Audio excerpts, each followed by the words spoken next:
Hi guys, and welcome to the channel. If this is your first time to the channel, we're talking about credit cards, points, finances, and travel. Guys, every like, every subscribe really does help. I really appreciate it. It gives me strength to continue doing these videos and doing all this research so you don't have to.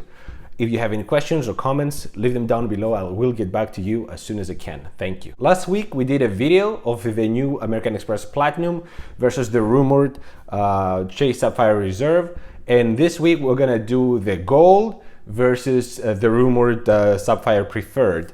Now, just out of bat, I will tell you that the two products from Chase couldn't look much different when it comes to return on spend.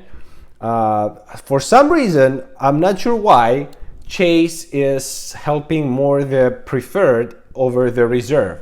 And this might be a tactical move, so they push many people to the Preferred, and then all of a sudden, when the actual changes come, the Reserve will come with that much better deals that have not leaked out, and you know, maybe all of a sudden everybody will want both, and then they will go from one product to the other.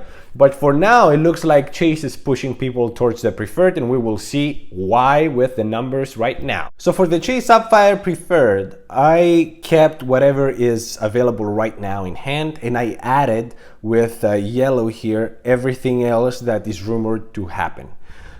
So we see that the sign-up bonus is at the 100,000 points, and for the sign-up bonus alone, this card is a go-getter card. You need to get this card, period.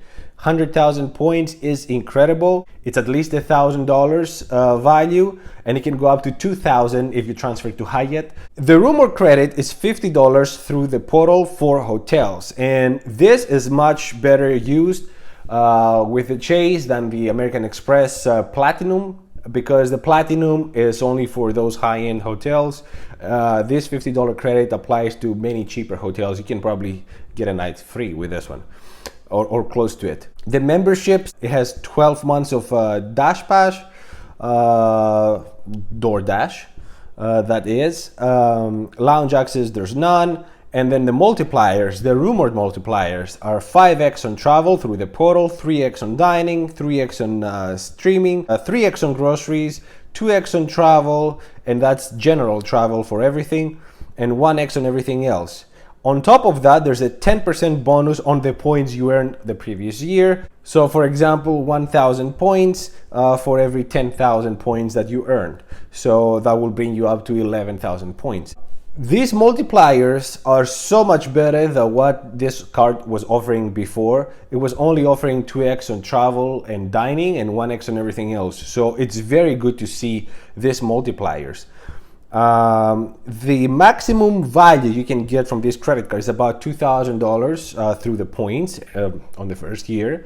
So if you transfer to Hyatt, for example, that's probably the only case scenario where you will get the $2,000. Plus $50 on the hotel, so minus the annual fee of $95. And I have the asterisk here because I hear many people talking about an increase on the annual fee.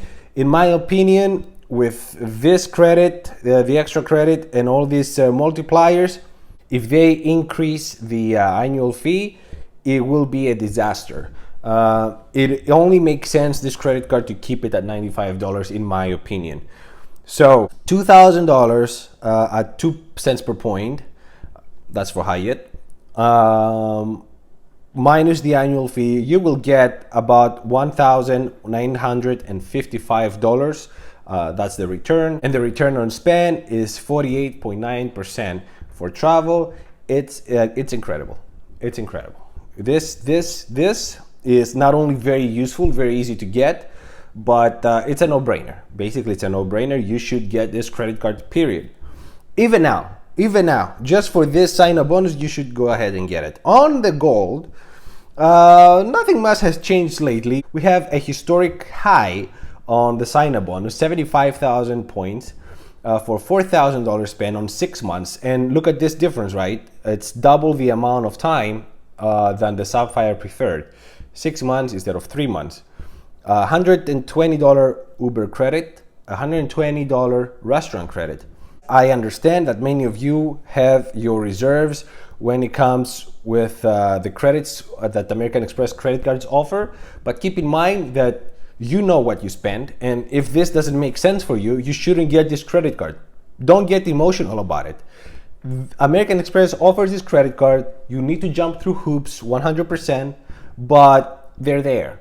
It's up to you to use them or not. If you think you're not gonna use them, then you shouldn't get this credit card. As simple as that. 4x on groceries and restaurants, 3x on travel through the portal or directly with airliners, 1x on everything else.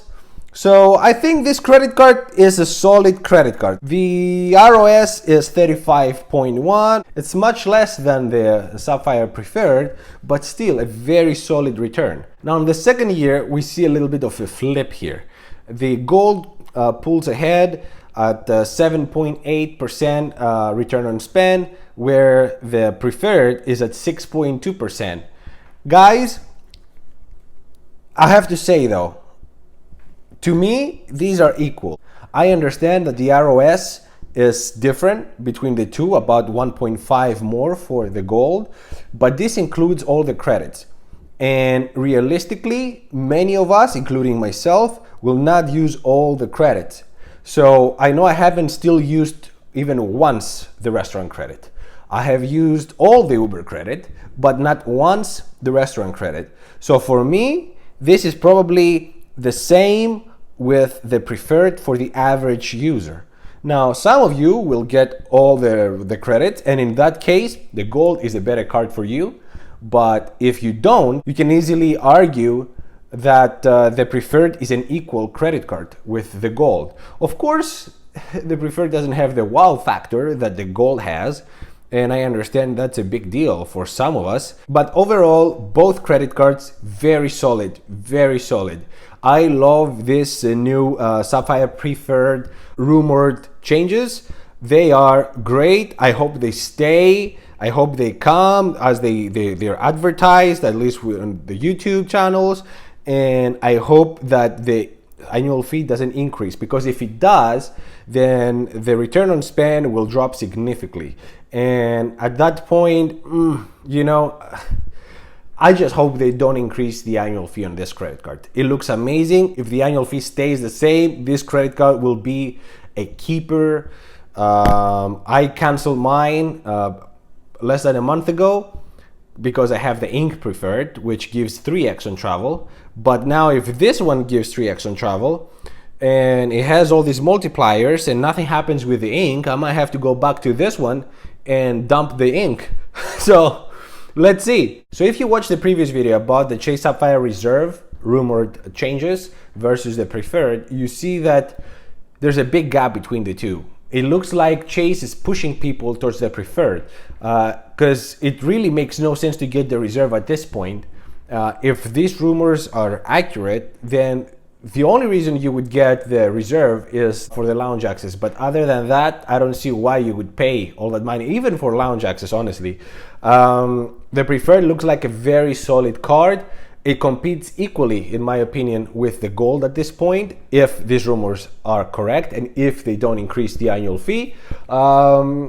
So yeah, I honestly thought that whatever changes they did wouldn't be enough to compete with the Gold, but I think that if these rumor changes actually happen, there will be two equal cards. I will be very happy if Chase actually does these changes to the Preferred. I will be one of the first to get it, I promise you this. So let me know what you guys think. Thank you so much for watching. Like, subscribe. Until the next one, ciao.